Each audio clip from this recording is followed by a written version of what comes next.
Rahim. Hello everyone.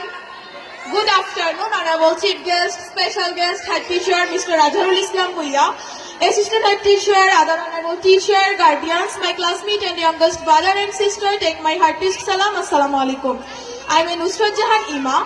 Thanks to authority to give me a chance to say something about Smart Bangladesh. Smart Bangladesh is a term that refers to the vision of making Bangladesh a technologically advanced and digitally empowered nation. To build up a smart Bangladesh is a dream of not only the government but also the whole nation.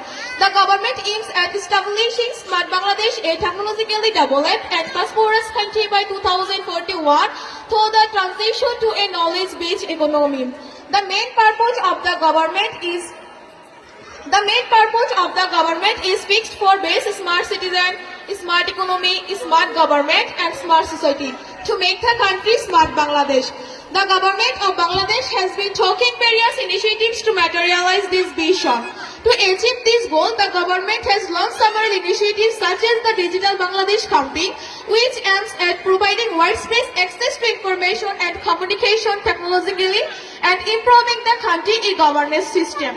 The government also launched various programs to increase the number of computer literate citizens, promote entrepreneurship and innovation. Along with the government, the educated individuals have to come forward to materialize the vision of Smart Bangladesh. Thank you everybody. That's the end of my speech. Assalam.